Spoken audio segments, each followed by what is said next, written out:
The next question may look a little bit intimidating until you notice that the first parentheses has a 0 exponent. And previously we said that anything to the power of 0 is really 1. So this whole thing just goes away and we can write a 1 instead. And by the way, 1 times the second and third parentheses is not really going to change the second and third parentheses. So we're just going to end up with 9 x to the power of negative 7 multiplied by 2 divided by 3 y to the power of negative 4. So the 1 can get ignored because 1 times the 9 is going to be 9 at the end. So next, what I'm going to do is take care of the negative exponents that I have in this problem. And keep in mind that the 9 has a power of 1, the 2 has a power of 1, and the 3 has a power of 1. They're all invisible. So I'm going to leave those numbers alone, but I'm going to rewrite the x on the denominator with a positive exponent. So instead of the negative 7, I'm going to make it a positive 7 on the denominator. And similarly, the 2 has its power and it's positive already, so leave it alone. The 3 has a power that is positive, leave it alone. However, the y has a negative exponent, so I write it on the other side of the fraction, so it's already on the bottom. I'm going to put it on the numerator and give it a positive exponent 4. So that's basically what we call the negative exponent rule. And at this point, we are expected to know how to multiply fractions, and typically you go straight numerator with the numerator, denominator with the denominator when you're multiplying. So this turns out to be 18 y to the power of 4, all divided by 3 x to the power of 7. And 18 divided by 3 is really 6. So the solution is 6y4 divided by x to the power of 7.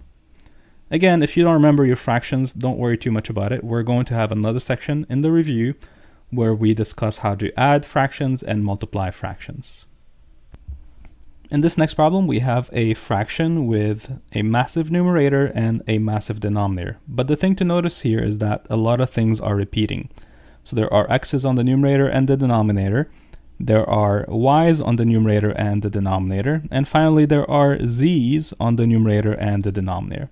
So just like we did with the multiplication earlier, when we had two parentheses being multiplied, we're going to do the same problem here with the division. We're going to basically have everyone interact with the same exact thing. So 15 divided by negative 3 is going to be first, and 15 divided by negative 3 is really in reality negative 5. Next, we're going to do the x's. So there's an x on the numerator and an x on the denominator, and they have, different exponents, 2 and 4. According to the rules, you're supposed to subtract the numerator exponent minus the denominator exponent. That's for the x's. Next, we do the y's. Again, the y's have different exponents, 5 and 2.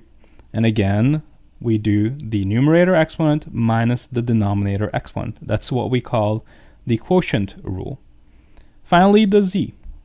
Now, if you're wondering what's the exponent of the z that's on the numerator, it doesn't have any exponent, so that means there's an invisible 1 right there. So again, 1 minus the 3, because the 3 is the denominator exponent. So pretty straightforward. At this point, we're going to subtract the numbers. So 2 minus 4 will be negative 2, y to the power of 3, and finally z to the power of negative 2. So technically this is the solution, except we are not allowed to stop yet. Remember, when we're simplifying expressions, we cannot stop as long as we have negative exponents. So those two have to be fixed. The negative 5 has no problems. The y cubed has no problems, so they stay where they are, with a multiplication in the middle. The x is technically right now on the numerator, so we just have to write it on the denominator with a positive exponent, and similarly, the same thing happens with the z. So we're swapping the x and the z to the denominator because they have negatives in their exponents.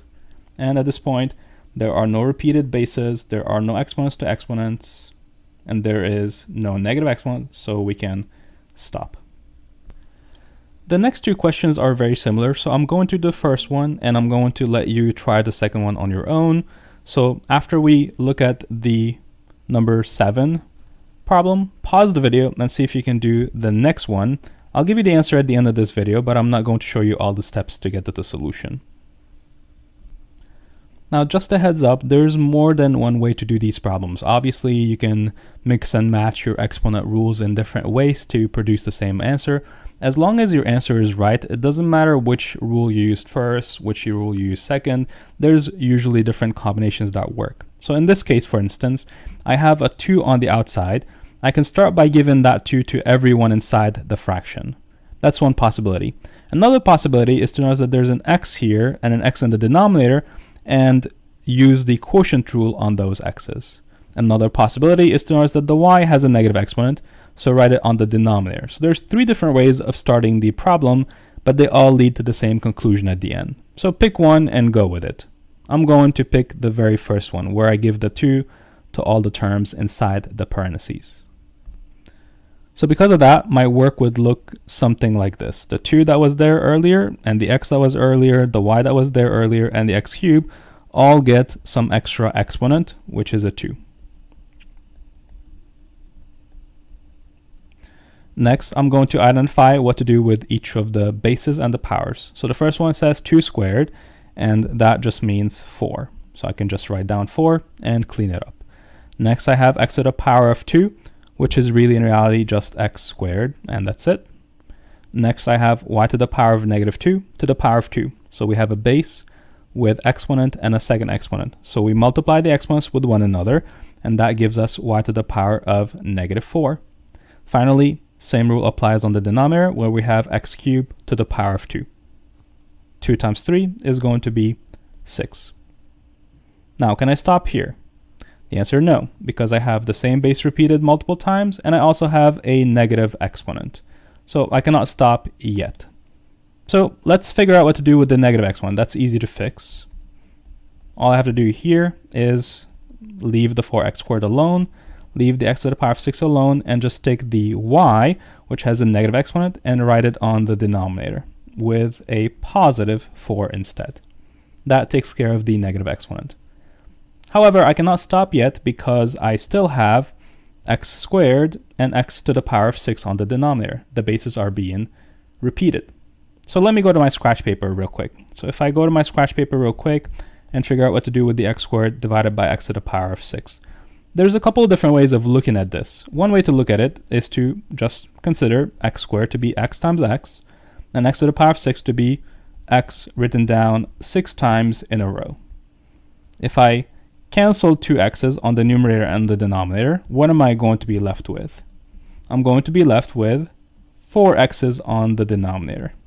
So that's one way to do the problem. Another way to think about it is to think about it in terms of the exponent rules. If I have x squared divided by x to the power of 6, according to the exponent rules, I'm supposed to do x to the power of 2 minus the denominator exponent. So again, numerator goes first, and then we subtract the denominator exponent. In which case this will be x to the power of negative 4, but because of the negative exponent, we rewrite it as 1 divided by x to the power of 4. Either way, still gives the same result. No matter what, the x is in the denominator and it has a 4 as an exponent. So my solution to the problem will be 4 on the numerator, the x squared, x to the power of 6 will get together, and they will give me an x to the power of 4 on the denominator, and there's a y to the power of 4 already there. So there's a lot of 4's and it may get a little confusing, but just be organized and you won't have a hard time with these things. That's the final answer because I don't have any bases repeating or negative exponents or power to power. So I'm finished. This is your chance now to pause the video and attempt the next problem on your own. And let's see if we get the same answers. I'll give you the steps in a few seconds. So I'll give you a chance to pause here. So as I mentioned, the work is very similar to the first one. So in this case, I started by giving the 3 on the outside to all the bases inside the parentheses on the numerator and the denominator. Then I noticed that I have some bases raised to a power twice, so I multiply the powers. Then I took care of the x's on the numerator and the denominator, and the y's that were on the numerator and denominator by doing the quotient rule. And my final solution was 27 x to the power of 3 divided by y to the power of 6. Hopefully you matched. If you didn't, let me know and we'll take a look at where you went wrong and try to figure out what the right answer is.